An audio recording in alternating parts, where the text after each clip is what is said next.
मौजूदा सियासी माहौल मुल्क की मईशत के लिए बेहतर है? मुल्क की मईशत कर्जों के बोझ तले, क्या सलामती के लिए खतरा? 6 माह में 6 अरब डॉलर कर्ज की वापसी मईशत के लिए कितनी भारी?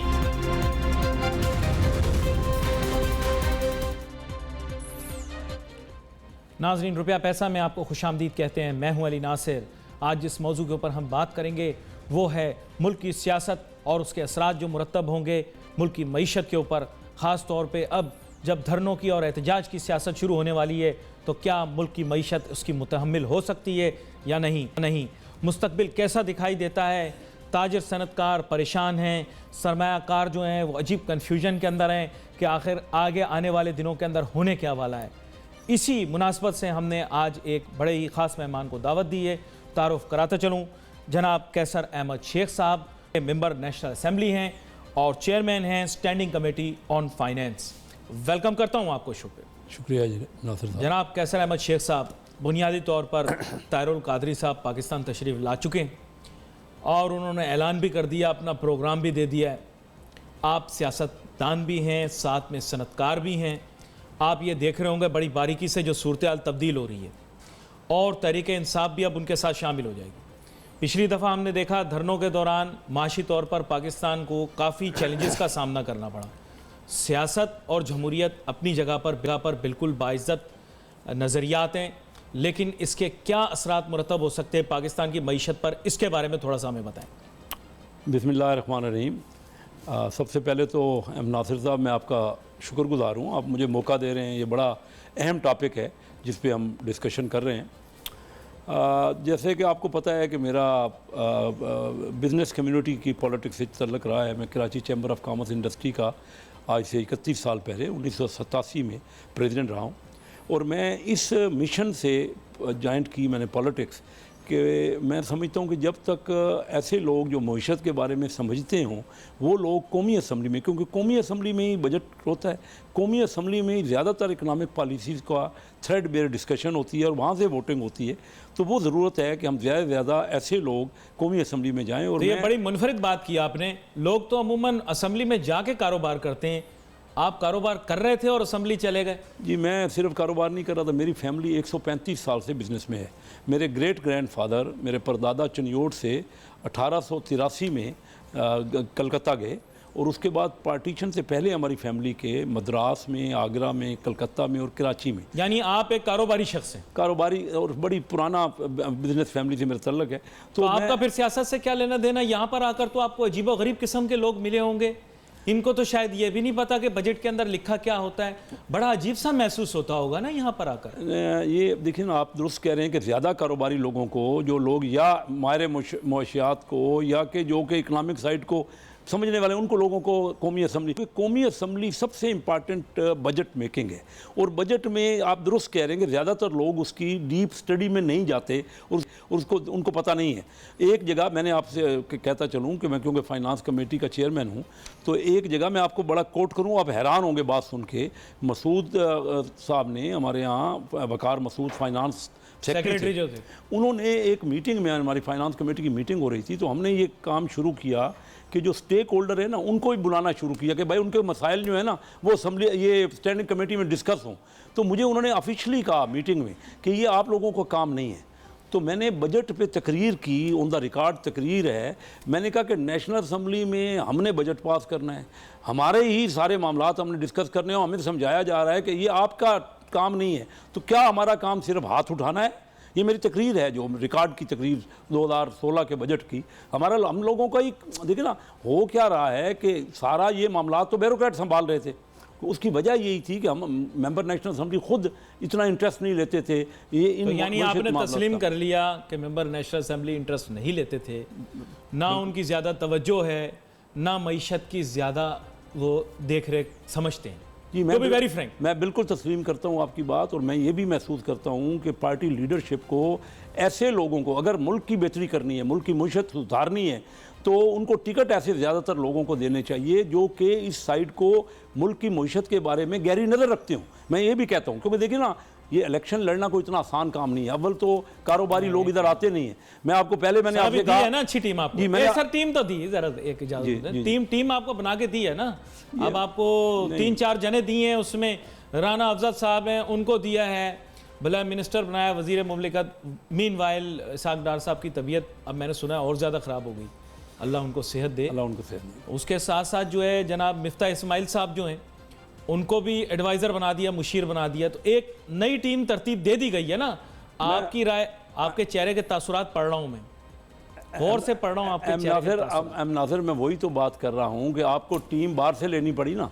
एक हमारे राना अफजल साहब MNA हैं, बाकी 2 लोग जो है वो काबिल एहतराम हैं हमारे। और भी फाइनेंस के भी हारून अख्तर साहब को फाइनेंस का भी बना दिया गया adviser with the status of minister.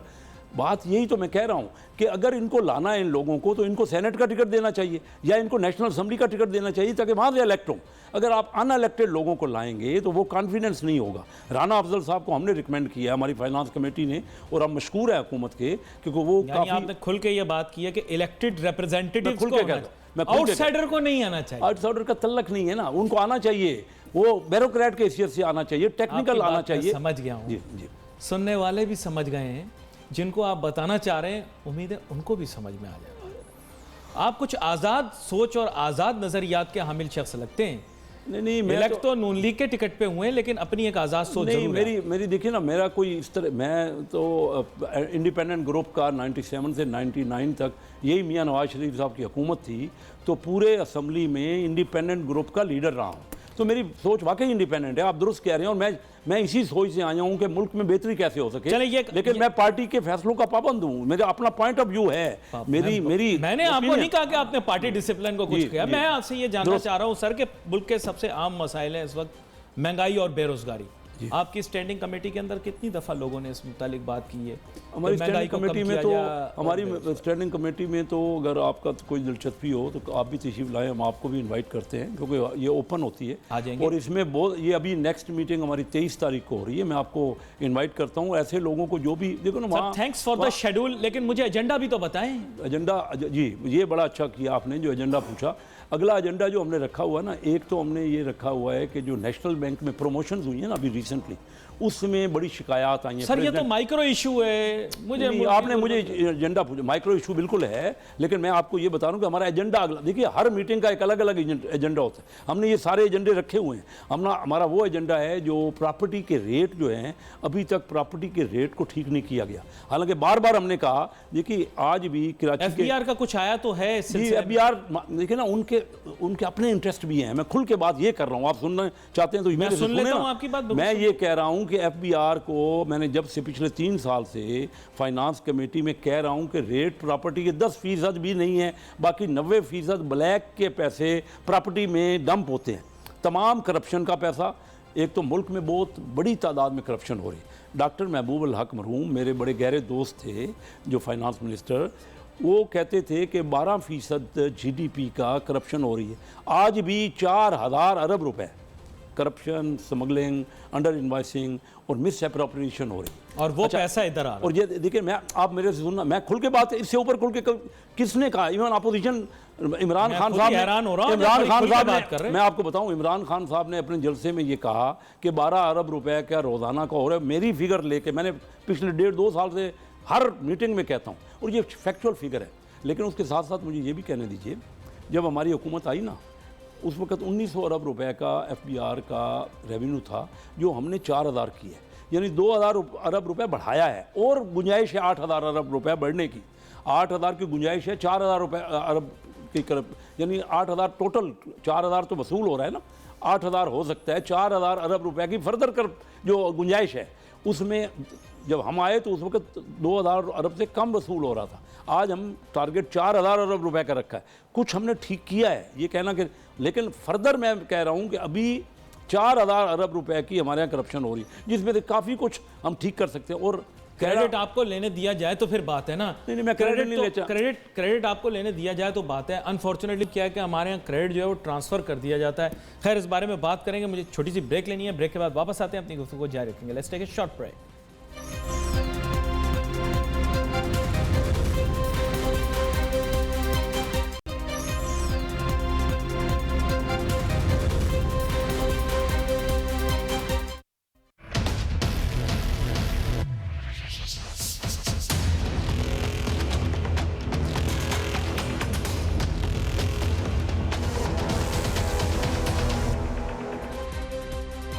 नाजरीन वेलकम बैक आफ्टर ब्रेक। गुफ्तगू हमारी जारी है। बात कर रहे हैं हम पाकिस्तान के बदलती सूरत हाल पर और इस बदलती सूरत हाल के नतीजे के ऊपर और नतीजे से जो हमारी मईशत पर असरात मुरतब होंगे उनके बारे में बात कर रहे हैं। हमारे साथ बहुत ही अहम मेहमान शामिल गुफ्तगू हैं।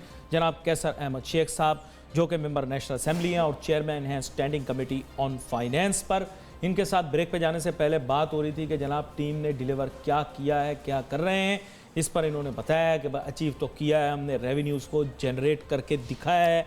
आपने बताया इस दफ़ा 4000 अरब को टारगेट कर रहे हैं, आई कर रहे हैं। Okay, point taken. लेकिन यहाँ पर आप कह रहे हैं कि 8000 अरब की मजीद गुंजाइश है। इस पर भी 4000 की 4000 अरब टोटल 8000 4000 ले रहे हैं, 4000 की और प्लस कर लेंगे इसमें नहीं तो कर तकरीबन सकते हैं, डबल ऑफ दैट कर सकते हैं, कर नहीं लेंगे।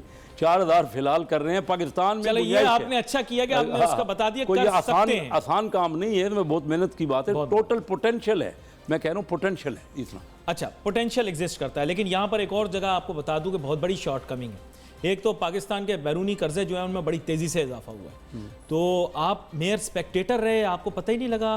बैरूनी कर्जे बढ़ते चले गए, बढ़ते चले गए, बढ़ते चले गए। तो फाइनेंस मिनिस्टर तो आपकी स्टैंडिंग कमेटी को आंसरेबल है सर। उनसे आपने पूछा नहीं कि बैरूनी कर्जे इतने बढ़ रहे हैं, आप क्या कर रहे हैं? वहां तो आप अकाउंटेबल है ना आपके सामने। स्टैंडिंग कमेटी के अंदर फाइनेंस मिनिस्टर आपको अकाउंटेबल बिल्कुल है। तो आपने पूछा उनसे बैरूनी कर्जे बढ़े क्यों? हमारी कई बार बात, आपने बड़ा अच्छा सवाल किया। देखिए कर्जे बहुत बढ़ गए हैं। मसलन इस वक्त पाकिस्तान के कुल कर्जे जो हैं फ़ॉरेन कर्जे 85 अरब डॉलर हो गए। और जब हमारी हुकूमत आई तो उस वक्त 50 अरब डॉलर थे, तो तकरीबन 35 अरब डॉलर के तो फ़ॉरेन कर्जे बढ़े। ओवरऑल हमारा कर्जा अगर अंदरूनी कर्जे भी मिला लें ना तो 200 अरब डॉलर के बराबर है, अंदरूनी और बैरूनी कर्जे, जो कि पाकिस्तान की मईशत बुरी बात है ना। बुरी बात है। आप दुरुस्त कह रहे हैं, मुझे एक्सप्लेन करने दें। इस वक्त पाकिस्तान की GDP जो कौमी आमदनी है वो 300 अरब डॉलर है और 200 अरब डॉलर के जो कर्जे हैं वो तकरीबन 67% के करीब हैं। हमारे कानूनी आइनी तौर पे हमें पाबंदी है कि 60% से ऊपर कर्जे मुल्क में नहीं होने चाहिए। कौमी असम्बली ने ही पाबंदी लगाई है, कौमी असम्बली इसको अप्रूवल कौमी असम्बली को देनी चाहिए। कर्जे बड़े ज़रूर हैं लेकिन उसकी वजूहात हैं। देखिए वजूहात ये हैं कि जब आपकी इम्पोर्ट जो है वो मुसलसल बढ़ रही है। हमने ये गलती की, हमारे दौर में ये गलती हुई जो हम पॉइंट आउट करते रहे कि डॉलर को रीज़नेबली फ्लक्चुएट करते रहना चाहिए था, जैसे कि दुनिया की दूसरी करेंसियों ने फ्लक्चुएट किया। हमने डॉलर को एक ही जगह रखा। 99 रुपीज़ पर डॉलर था जब पाकिस्तान में मुस्लिम लीग की हुकूमत आई। तकरीबन 3-4 साल सिर्फ 199 से 105 तक बहुत मामूली एडजस्टमेंट हुई। तो एक्सपोर्ट 2 अरब डॉलर इस वक्त आज तकरीबन 2 अरब डॉलर महीना है और इम्पोर्ट 5 अरब डॉलर महीना है। तो ये 3 अरब डॉलर महीने का जो फ़र्क है, ये फ़र्क इतना ज़्यादा है, इसको किसी से मीट करना है। अबव द स्टैट्स एक बात आपसे पूछ लूँ, जब भी रुपी डिवैल्यू होगा तो डॉलर तो मजबूत हो गया, लेकिन हर शहरी के ऊपर कर्जा बढ़ जाएगा, मुल्क के ऊपर भी रुपी टर्म्स के अंदर कर्जे बढ़ जाएंगे। ठीक है, तो आपकी जो आपने बात की रीजनेबल, ये तो फेवरेबल नहीं होगी। ऐसा मेरी इंटरप्रिटेशन हो सकता है, गलत हो सकता है। नहीं, आपकी जगह वजन है। जो भी कर्जा बढ़ेगा वो आम पे बढ़ेगा। अगर डिवैल्यू होगा तो पाकिस्तान रुपीज़ की टर्म में कर्जे बढ़ जाएंगे। लेकिन मैं आपको ये बताऊं कि ये इतनी भी भयानक बात नहीं है। अमेरिका की कौमी आमदनी का 100% कर्जा है। अमेरिका की आमदनी 20,000 अरब डॉलर है और उनका कर्जा 20,000 अरब dollar. Apples and oranges sir. नहीं, मैं इंडिया के पास आ जाता हूँ, मैं बांग्लादेश के पे आ जाता हूँ। बांग्लादेश और इंडिया पे भी उनके भी तकरीबन 80% उनकी GDP का कर्जा है।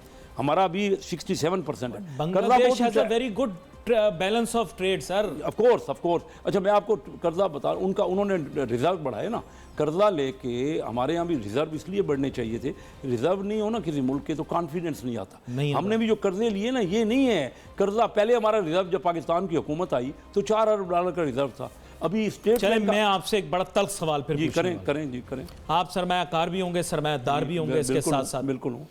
28 मई 1998 को पाकिस्तान ने जौहरी जो है आपको पता है तजुर्बात की और उसके नतीजे में पाकिस्तान जो है डिक्लेयर्ड न्यूक्लियर पावर बन गया। उससे पहले अनडिक्लेयर्ड न्यूक्लियर पावर। जिस मौजू के ऊपर हमें बहुत ज़्यादा खुश होना चाहिए था, उसके बाद फॉरेन करेंसी अकाउंट्स को फ्रीज कर लिया गया। इसकी वजह से आज तक पाकिस्तान के पास ये प्रॉब्लम है कि पाकिस्तानी यहाँ पे फॉरेन करेंसी नहीं रखते, अकाउंट नहीं रखते, दुबई में प्रॉपर्टी ख़रीदते हैं, बाहर अकाउंट्स खोलते हैं।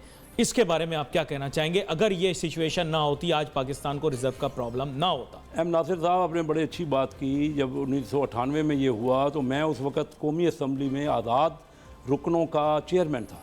इतनी सख्त मैंने फ्लोर ऑफ द हाउस पे ये तकरीरें की और मैंने एक जगह ये कहा असम्बली में कि आपकी तमाम काबीना से मिला के एक आम बच्चा, हमारा कारोबारी जो बच्चा है वो ज़्यादा इकनॉमिक्स जानता है। ये जो आपने फ्रीज़ किया है, मैंने इसहाक डार साहब के साथ बैठता था, इसहाक डार भी मेरे कोलीग हैं, वो Lahore chamber of commerce industry के प्रेसिडेंट रहे। मैंने उनको उस वक्त मेरी रिकॉर्डेड तकरीरें हैं कि ये जो कुछ आपने किया है इससे इतना बड़ा आपने इमानत में ख़यानत की है, रखा हमने डॉलर है, दे आप पाकिस्तान रुपये रहे हैं। तो ये आप दुरुस्त कह रहे हैं कि पाकिस्तानियों को कॉन्फिडेंस, जब एक बार कॉन्फिडेंस हो गया ना, एक बार कॉन्फिडेंस शैटर्ड हो जाए तो बड़ी मुश्किल से बहाल होता है। तो फिर मैं कैसे रिबिल्ड करूं? गवर्नमेंट को आपके ख्याल से कोई नई लेजिस्लेशन, कोई नया सिस्टम नहीं लाना चाहिए? फॉरेन करेंसी अकाउंट तो खोल दिए हैं इन्होंने, लेकिन एज ए पाकिस्तानी, ऑब्वियसली सब पाकिस्तानी, मैं कहता हूँ किसी की भी पेट्रियटिज्म को डाउट नहीं करना चाहिए, लेकिन सर पैसे के मामले में बंदा एहतियात, कुछ लेजिस्लेशन आनी चाहिए जिससे जो बंदा इस मुल्क के अंदर सरमाया रखे वो प्रोटेक्टेड हो। आज आप कहते हैं आप डिक्लेयर कर देंगे 1 मिलियन से ऊपर का ट्रांजैक्शन होगा, रिपोर्ट हो जाएगा। सर प्लीज़ पाकिस्तानी सरमायाकारों को रिलीफ दें। आप रिलीफ देने के बजाय उनको ट्रैप कर रहे हैं, बैंकों से पैसे निकल रहे हैं। जो छोटी छोटी आप कारोबारी शख्सियतें, आपको पता है आपका ताल्लुक चिनोट से है, कारोबारी लोग जो पहले पे ऑर्डर बनवाते थे अब पे ऑर्डर में काम नहीं कर रहे, कैश पे काम कर रहे हैं। प्लीज समझाएं, आप इसहाक डार साहब को समझाएं, मिफ्ता इस्माइल साहब को समझाएं, राना अफजल साहब को समझाएं। मिफ्ता इस्माइल एक बिजनेस फैमिली से तल्लुक़ रखता है और खासे वो नॉलेजेबल शख्स है।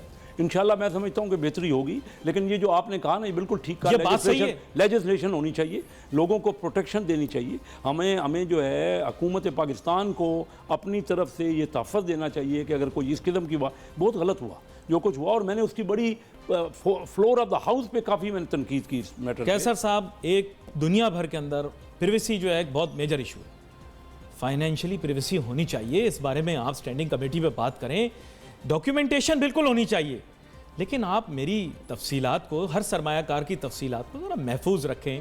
ओवरसीज़ पाकिस्तानी भी अब घबराएगा पाकिस्तान सरमाया, ज़रा आप बात वहाँ करें, इस इशू को रेज करें कि डॉक्यूमेंटेशन ज़रूरी है लेकिन प्रिवेसी भी ज़रूरी है। नहीं, मैं हर बात करूँ, लेकिन आपको मैंने पहले बताया ना कि सबसे पहले तो और ये होना चाहिए कि ये 4000 अरब रुपए का नया है। जब देखिए मैं आपको बताऊँ, बात यह है कि हमारा इस वक्त अमेरिका हमारे ख़िलाफ़ जो है प्रेसिडेंट ट्रंप ने 1 जनवरी को ही पाकिस्तान के ख़िलाफ़ बड़ा सख्त ट्वीट किया।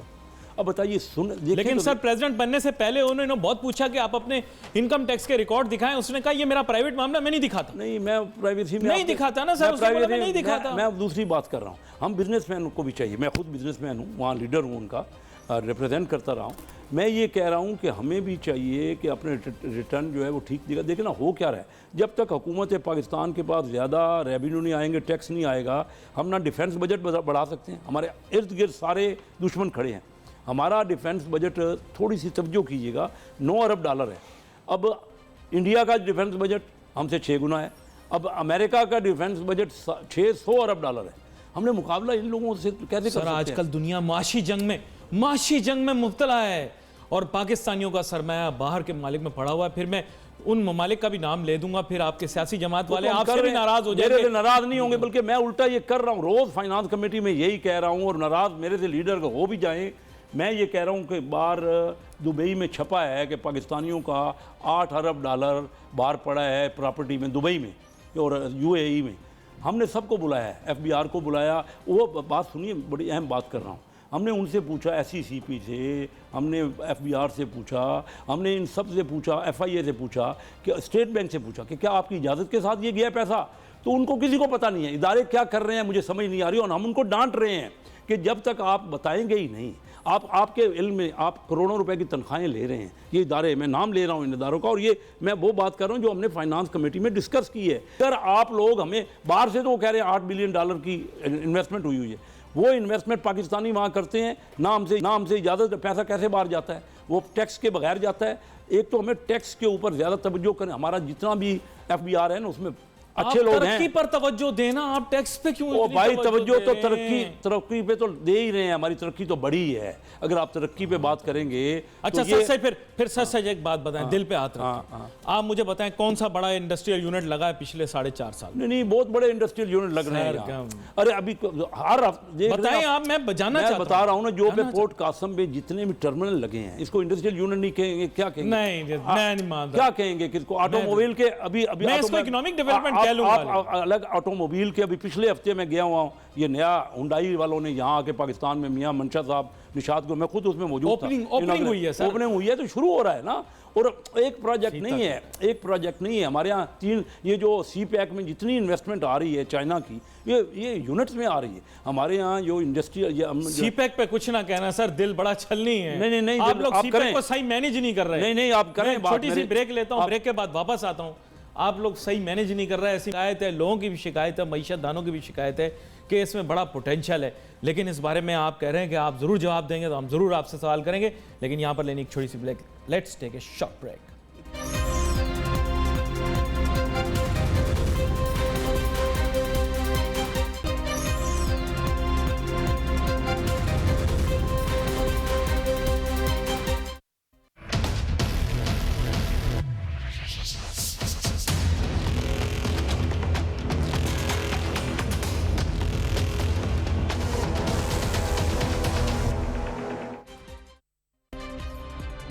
नाज़रीन वेलकम बैक आफ्टर ब्रेक। गुफ्तगू हमारी जारी है। बात कर रहे हैं हम जो सियासी सूरत हाल जो है वो तब्दील हो रही है, उसके नतीजे के अंदर जो मईशत पर असरात मुरतब होंगे उसके बारे में बात हो रही है। हमारे साथ बहुत ही अहम मेहमान शामिल गुफ्तगू हैं।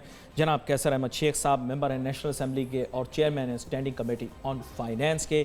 जनाब कैसर अहमद शेख साहब, आपने कहा सी पैक के मुतालिक आपसे सवाल पूछूँ। सी पैक के मुतालिक आपसे क्या सवाल पूछूँ? मैंने बहुत सारे फीते कटते हुए देखे। नेशनल असम्बली की बिजली का निज़ाम जो है वो तब्दील हो गया, इसकी मुबारकबाद आपको दूं। फाइबर ऑप्टिक लग गई, इसकी मुबारकबाद दूं। मुझे बताएं मुलाजमतें कितनी आई पाकिस्तान के अंदर, मुझे बताएं इंडस्ट्री कितनी लगी पाकिस्तान के अंदर। छांगे मांगे के अंदर ट्रेन लग गई तो वो सी पैक मनसूबे का हिस्सा थोड़ी हो सकती है। मुझे ये नहीं पता। डायरेक्ट मुझे बताएं कि सी पैक के क्या फ़वाइद हुए, डायरेक्ट मुझे बताएं कितनी मुलाजमतें, और डायरेक्ट मुझे बताएं कितनी इंडस्ट्रीज़ लगी। देखिए बात सुनिए, सी पैक बड़े अरसे से हम एज अ बिजनेसमैन भी कोशिश करते हैं ना बाहर के मुल्कों में जाके कि कोई छोटा मोटा प्रोजेक्ट के लिए इन्वेस्टमेंट बाहर से आ जाए। पाकिस्तान के हालात ऐसे कंडूसिव नहीं थे कि बाहर के लोग अपना पैसा यहाँ के लेके आए। आप देखें क्रिकेट टीम आज तक हमारे यहाँ नहीं आ सकी। इन हालात में चाइना ने जो हमारे ऊपर कॉन्फिडेंस किया है और $54 बिलियन की जो इन्वेस्टमेंट वो चाइना कर रहे हैं, वो बहुत बड़ा कॉन्फिडेंट है पाकिस्तान पे। और इससे करेगा वो जो ऐलान कर दिया ना, ऐलान कर दिया करेगा। वो कुछ हुआ है, कुछ बाकी प्रोसेस में, वो कितना कुछ हुआ ये मैं आपको सारी बात लेट मी एक्सप्लेन। तो इस बात से बाकी तमाम मुल्क भी बड़ी ललचाई हुई नज़रों से देख रहे हैं। हम जर्मनी, हमें उन्होंने बुलाया स्टैंडिंग कमेटी को, हमें ख़ास तौर इन्वाइट किया। उनकी हुकूमत, जापान की हुकूमत, दूसरे मोबाइल, पहले कोई आता ही नहीं था। तो ये जो करेगा, आप दुरुस्त कह रहे हैं करेगा, तो ये करेगा वाला जो माहौल बन गया ना, इससे पाकिस्तान का एक बहुत परसेप्शन बेहतर बना। अब जितनी बड़ी इन्वेस्टमेंट आ रही है वो उसके हिसाब से एम्प्लॉयमेंट भी लाजमी तौर पे जनरेट हो रही है।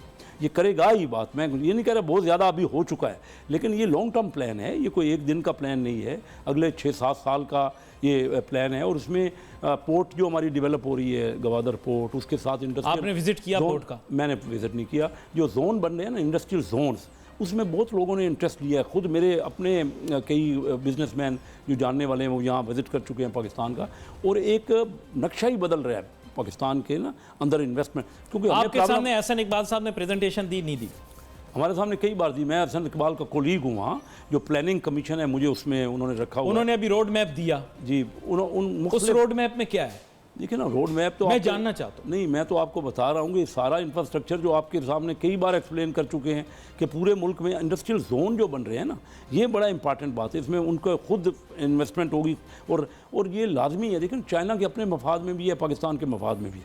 देखिए जो चाइना का उन सिंकियांग साइड पर जो इंडस्ट्री है वो उन्होंने एक्सपोर्ट करना है, तो वो खुद लाजमी तौर पे वैल्यू एडेड इंडस्ट्री यहाँ लगाएंगे और लगा रहे हैं, जिससे आपके ख्याल से क्या सी पैक का फुल टाइम वजीर ना बना दें? अब आप पार्ट टाइम वजीर के साथ काम कर रहे हैं। एहसन इकबाल साहब बड़ी बाइज्जत शख्सियत हैं, बड़ा काम लेकिन उनके पास एक बहुत अहम पोर्टफोलियो इस वक्त मौजूद है। पाकिस्तान एक नेशनल सिक्योरिटी चैलेंजेस के अंदर मुब्तला है। मेरे ख्याल से एक इंटीरियर मिनिस्टर के पास इतना वक्त कहाँ होगा कि वो सीपैक को दे सके। दुरुस्त कह रहे हैं वो सीपैक को, लेकिन सरताज अजीज साहब भी देखिए ना उसमें प्लानिंग में वो भी देख रहे हैं जुज़वी तौर पर। और अगर कोई मिनिस्टर भी आ जाए तो काम बेहतर हो सकता है, कोई उसमें मसला नहीं है। इसमें मैं कोई इससे इतना इख्तलाफ आपके नहीं करता। सीपैक एक बहुत बड़ा मनसूबा है और पाकिस्तान की फ्यूचर की तरक्की के लिए एक नया बाब है और एक पूरा नक्शा ही बदल गया। हम दुनिया में बड़े हमारा कुर्ब हो गया है इन सारे रूट्स पे जो मिडल ईस्ट का और सेंट्रल एशिया का। लेकिन अब हुकूमत के पास 4-5 माह बच गए। जी जी, इसमें क्या करके दिखा दें?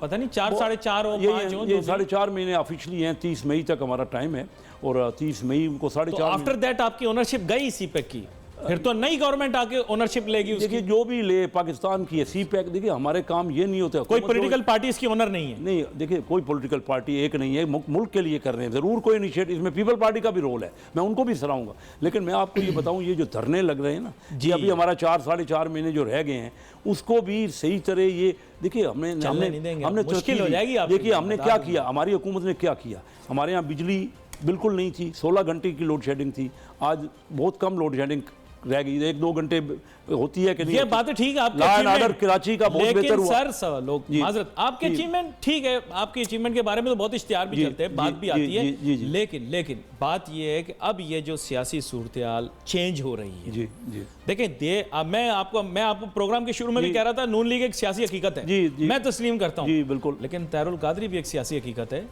पीटीआई भी एक सियासी हकीकत है। अगर ये आपके खिलाफ धरना इन्होंने दे दिया, एहतजाज शुरू कर दिया, तो सरमायाकार बेचारे ये पूछते हैं कि जी हमारा क्या बनेगा, हमें भी तो बताओ। इससे हमारा सिस्टम ही खराब हो रहा है। देखिए हमें जो भी हुकूमत पावर में आए, नए इलेक्शन होंगे, जो भी आए उसको काम करने दिया जाए। देखिए बात व्हाई डोंट यू सिट, देखें आप नरम मिजाज आदमी लगते हैं, why don't you explain to the other people कि भाई इनके साथ बैठकर जरा बात कर लो। अरे ये धरने क्यों करवाते हो? मैं आपको बताऊं, मैं 50 मुल्कों से ज्यादा मैं गया हूँ। बात यह है कि उन जगह मैंने देखा है एहतजाज जो होता है ना, वो एक मुनज़्ज़म तरीके से होता है। ये एक जगह बैठ जाएं, बिल्कुल जलसा करें, जुलूस निकालें, लेकिन ये जो धरना दे के पूरे मुल्क की मुशत को या शहर वालों को पूरा तकलीफ देना, ये देखिए ये कोई तरीका नहीं है। रिस्पांसिबिलिटी गवर्नमेंट के ऊपर, क्या गवर्नमेंट करे? अगर गवर्नमेंट सख्ती करे तब आप करें, कोई बात तो हम हर कोई डिस्कस करने को, जिसके पास के मैं जाने को तैयार हूँ, ये सब जाने को तैयार है। अगर नहीं है इंटरचेंज क्या हो जाता है? आप पता है अभी कुछ अर्सा पहले आप भी इस्लामाबाद जाते आते रहते होंगे, कितनी धरना हो गया, फिर कितनी तकलीफ हुई लोगों को। बैठ बाद में भी तो बात कौन बात करे, किससे ये बात कौन मना कर रहा है? हम तो कह रहे हैं कि भाई आपका राइट है, आप एहतजाज करें, डिस्कस। अच्छा बात कौन कर रहा है? सर कोर्ट कोस रहे हैं उनको, बुरा भला बोल रहे हैं। नहीं, असेंबलियों में देखो सबका राइट है, रिक्वेजिशन देकर डिस्कस करें जितना मर्जी। असेंबली में, नेशनल असेंबली के इनकी बहुत बड़ी तादाद है अपोजिशन की, इसी तरह जाएं, अदालतों में जाएं। देखिए और अच्छा अदालतों में तो गए थे, फिर आपको अच्छा नहीं लगेगा रिजल्ट? नहीं, क्या अच्छा नहीं लगेगा, ये हक है इनका। अदालतों में जाएंगे, फिर आपको मैं आपको बताऊं कि कहीं भी धरना आपने देखा है दुनिया के किसी मुल्क में, या अगर धरने हुए हैं? हमारे यहाँ 77 की तहरीक चली, मार्शल आ गया। ये मिस्र में मैंने तहरीम स्क्वायर पे देखा, क्या हुआ? मार्शल आ गया। फायदा ही नहीं है इन धरनों से कुछ नहीं मिलेगा। लाते हैं फिर ऐसी सिचुएशन? हमने क्या लाया है ऐसी सिचुएशन पे? देखिए मिलजुल के पैसिफाई ना, व्हाई कन्फ्रंट? ठीक है, why run government on Twitter? अच्छा, why run government on Twitter? Why not pacify? ये ठीक है। मेरे नोटों पे पैसा लगा हुआ है इन लोगों का, इनके पैसे लगे हुए हैं सर पाकिस्तान में लोगों के। बिल्कुल, और ये सब वतन लोग, देखिए सब पाकिस्तानी हैं। प्रेसिडेंट जी क्या सोचेगा कि अभी फिर से ये शुरू होगा? ये दुरुस्त कह रहे हैं, और मैं कहता हूँ सिर्फ मुस्लिम लीग नवाज ही मुहब्ब वतन नहीं है, तमाम पार्टियां मुहब्ब वतन है, तमाम पार्टियां पाकिस्तान की पार्टी। आपने ये बात कही, हमारे पाकिस्तानी हैं, सारे हमारे भाई हैं। हम एक दूसरे के खिलाफ क्यों बात करते हैं? पाकिस्तान के मफाद में मिलकर बैठ के बात करें, हर वक्त करनी चाहिए। डायलॉग का वक्त ख़त्म, बिल्कुल दरवाज़ा बंद ही नहीं होना चाहिए। फैसलाबाद, लाहौर, इस्लामाबाद, पेशावर, कराची, ये इंपॉर्टेंट शहर हैं। यहाँ पर एहतजाज हो गया, प्रॉब्लम। आज देखिए ना, अगर हमारे खिलाफ इकोनॉमिक प्रॉब्लम, अगर ये वो मुल्क है जहाँ गन्ने वालों ने जो ला के जो है वो सड़कें जाम कर दी, हाईवे जाम हो गया। आप लोगों के ताल्लुकात लोगों से अच्छे हैं, आपने खबर इधर उधर करवा दी, लेकिन मेन बात यह है कि ये इशू तो बड़ा संजीदा हो जाएगा। बहुत मेरे अपने देखिए, आपको पता है मियाँ शहबाज शरीफ की जो मिल है गन्ने की, रमज़ान शुगर, वो मेरी कॉन्स्टिट्यूंसी में है। मैं अपने उन काश्तकारों से खुद मिला हूँ, जाके खुद मिला हूँ, उनसे पूछा है कि आपका मसला क्या है, और ख़ुद एडमिनिस्ट्रेशन से बैठ के उनके मसाइल हल करने की कोशिश कर रहा हूँ। ये आप दुरुस्त कह रहे हैं कि मिलजुल के मसाइल का हल होता है, और धरनों से और सिर्फ झगड़ों से मसाइल हल नहीं होते। हमारा मुल्क जो है, और हमारा मुल्क देखिए नहीं, सब मुहब्ब वतन लोग हैं, सब पाकिस्तानी हैं, तमाम पार्टियां पाकिस्तान की ख्वाहिश अच्छा चाहती हैं उसका, लेकिन हम जो हमने अगर ये बना लिया ना, मैं आपको सिर्फ ये करना चाहता हूँ कि अगर हमने ये तरीक़ाकार बना लिया ना, आज इलेक्शन हो जाएंगे, फर्ज कीजिए नए इलेक्शन होते हैं, उसके बाद जो पार्टी आएगी अपोजिशन, उसके खिलाफ जो भी अपोजिशन की पार्टी होगी, ये अगर ये नाम बन गए ना, ये तरीका बन गया, तो फिर किसी की भी हुकूमत नहीं चल सकेगी। हमें एक दूसरे को सहना है, हमें टॉलरेंस की पॉलिसी करनी। हाँ, मसाइल हैं और कई ज़्यादतियाँ भी हुई हैं, तो ज़्यादतियों का हल निकालना चाहिए बैठ के, और उनके मामलात को समझना चाहिए। मैं आपकी बात से इस पर मुतफिक हूँ जी। तो in other words, it is time for reconciliation, for progress. Of course, for progress. मुल्क को अगर आगे बढ़ाना है, माशी तौर पर मजबूत करना है, तो आमने सामने बैठकर गुफ्तगू करनी पड़ेगी। बिल्कुल ठीक। सियासी एहतजाज कहीं पर भी नहीं, कहीं भी, और उससे मुल्क देखे ना तरक्की रुकेगी। तरक्की इस बार पहली बार 5.5% के हिसाब से तरक्की हो रही है। इस वर्ल्ड बैंक ने कहा है, अभी वर्ल्ड बैंक ने कहा है कि पाकिस्तान की तरक्की 5.5% इस साल होगी। ये 10 साल की हाईएस्ट जो है हाईएस्ट जीडीपी ग्रोथ है, हाईएस्ट ग्रोथ है हमारी जीडीपी। टारगेट हमारा 5.8% है, इंशाल्लाह अगले साल का 6% है। तो ये, लेकिन मैं खुश नहीं हूँ इस टारगेट से, क्योंकि इंडिया 8-9% तरक्की कर रहा है। चाइना ने 30-40 साल 10% से ज़्यादा। अभी ब्यूरो ऑफ स्टैटिस्टिक्स वाले आप लोगों के पास आते हैं, आप बुलाएं ब्यूरो ऑफ स्टैटिस्टिक्स वालों जी। इस वक्त मेरी गुजारिश है आप उनको बुलाएं। नहीं, मैं स्टैटिस्टिक्स, स्टेट बैंक वाले आते हैं आपके? स्टेट बैंक को रेगुलर आते हैं, अभी गवर्नर साहब भी आएंगे नेक्स्ट मीटिंग में। आप जरूर उनसे ये पूछिएगा कि उनकी इकोनॉमिक रिसर्च जो है वो कितनी क्रेडिबल है। प्लीज, आप मुस्कुरा रहे हैं, आप पता है क्या बात मैं आपसे करना चाह रहा हूं सर, ये चेक कराएं, महंगाई की शरह को चेक कराएं। मेरा ऐसा ख्याल है, क्योंकि आप स्टैंडिंग कमेटी में, आप लोगों की प्रोसीडिंग्स है बाकायदा, आप खुद बुलाकर एक दफा पूछे। आप खुद फैकल्टी में हैं और आप पढ़ाता रहता हूं जी। असिस्टेंट, देखिए बात ये मिसनॉमर है, ये गलत फहमी है कि ये फिगर्स में मामूली हो सकती है कमी बेशी, लेकिन इवेंचुअली कई किस्म के आज तरीक़ाकार हैं जिससे आप माप सकते हैं इन्फ्लेशन को और जीडीपी ग्रोथ को, यानी तरक्की, कौमी तरक्की को भी माप सकते हैं। तो कौमी तरक्की हमारे यहाँ 5.8 टारगेट ज़रूर है, 10 साल में सबसे बेहतर ज़रूर है, लेकिन मैं जब तक 9-10% तरक्की नहीं होगी, मैं अपने बच्चों को नहीं होंगे, मैं अपने बच्चों को रोज़गार नहीं दे सकता। बच्चों को रोज़गार तब मिलेगा, मैं जाता हूँ ना अपने हल्के में, तो मुझे बार बार बच्चे यही कहते हैं, यंगस्टर्स, लड़के और लड़कियाँ, उनको रोज़गार नहीं है। तो रोज़गार देना हमारी हुकूमत का, ये सेहत के मौके देना, तालीम मैंने आपसे जिक्र किया कि फास्ट नेशनल यूनिवर्सिटी हमने अपने इलाके चुनियोट में बनवाई है, जो पंजाब में सेकंड कैंपस है, एक तो सिर्फ लाहौर में और दूसरा सच तो में ये काम हमें करने पड़ेंगे। मुझे बहुत सारे लोग ये कहते हैं, मैं आप पता है पूरे पाकिस्तान के मुतालिक बात करता हूँ, हमारे चैनल के देखने वाले पूरे पाकिस्तान से देख रहे होते हैं। आपने चिनोट के मुतालिक बात की, बहुत बिजनेसमैन पूरे पाकिस्तान के अंदर चिनोट से बिलोंग करते हैं। चिनोट डिस्ट्रिक्ट की तरक्की बहुत ज़्यादा ज़रूरी है, बिल्कुल ज़रूरी है, मेरे ऐसे ख्याल से बहुत ज़रूरी है। तालीम के शोबे के अंदर चले, आपने अच्छी बात की, तालीम के शोबे, सोशियो इकोनॉमिक इंडिकेटर भी वहाँ ये मैं आपको बताऊं, आप हैरान मेरे ख्याल से आप हैरान होंगे कि हमारे यहाँ जो फैसलाबाद चनियोट रोड है उस पर एक्सीडेंट बहुत ज़्यादा होते हैं और मेरे खिलाफ भी बहुत एहतजाज होते हैं। तो मैंने एक बार असम्बली में खड़े होकर कहा कि अगर ये आप रोड नहीं बनाएंगे, बेहतरीन रोड नहीं बनाएंगे, तो मैं चनियोट में भूख हड़ताल करूँगा खुद। लोग, मेरे मेंबर मुझे कह रहे हैं, मेरे कोलीग, कि आप किस तरह ये असम्बली में बात कर रहे हैं, लेकिन जब मैं समझता हूँ कि पंजाब में भी हर ज़िले में बराबर तरक्की होनी चाहिए। सिर्फ चंद बड़े बड़े शहरों में तरक्की अपनी जगह पे, पंजाब तरक्की हुई है, बहुत तरक्की हुई है। आर्टिसन भी बहुत मशहूर हैं सर आपके शहर के। बिल्कुल, लकड़ी का काम, लकड़ी का आर्टिसंस को इंकरेज करें, हमारे यहाँ बहुत मशहूर। मुल्क का मुस्तकबिल जो है वो काफ़ी अच्छा रोशन दिखाई देता है आगे आने वाले दिनों के अंदर, अगर हम इकोनॉमिक पॉलिसीज को सही तौर पर लेकर जाएं। इंशाल्लाह करेंगे जी। ये लोग जो आप, और एक मेरी आपसे गुजारिश ये है, क्योंकि आप प्रोग्राम पे आए हैं, क्योंकि हमारे व्यूअर्स बहुत ज़्यादा देखते हैं, आप स्मॉल इंडस्ट्रीज़ को बहुत ज़्यादा, कॉटेज इंडस्ट्रीज़ को बहुत ज़्यादा अपने इलाके में इंकरेज करें, एंटरप्रेन्योरशिप को भी इंकरेज करें। नहीं, आप खुद समझते हैं, ये हकीकत है कि रोज़गार के मौके प्रोवाइड करना सबसे बड़ा इस वक्त काम है। इस वक्त जो काम है ना, जो हमारे यंगस्टर्स को, ये कोशिश ही यही होनी चाहिए कि तालीम, और तालीम में जो टेक्निकल एजुकेशन है, मैं आपको ये भी पता होगा कि मेरा बेटा इरफान कैसर शेख टैफ्टा जो पंजाब का है ना, उसका चेयरमैन है। टेक्निकल एजुकेशन और वोकेशनल ट्रेनिंग। और वो भी अच्छी कोशिश कर रहे हैं। आगे आने वाले दिनों के अंदर कोशिश करेंगे उनको भी हम प्रोग्राम के अंदर शहबाज शरीफ साहब ने बहुत उस पे काम किया है, उनसे भी पूछेंगे, उनकी कंट्रीब्यूशंस के बारे में पूछेंगे और दीगर चीज़ों के बारे में पूछेंगे। आपका बहुत बहुत शुक्रिया जनाब कैसर अहमद शेख साहब, आप शो पर हमारे साथ शामिल हुए। नाजरीन, यहाँ पर हमारे प्रोग्राम का वक्त खत्म हुआ। चाहता है we wait for your messages. यहाँ पर अली नासिर को, हमारी टीम को इजाज़त दीजिए। अल्लाह हाफिज़।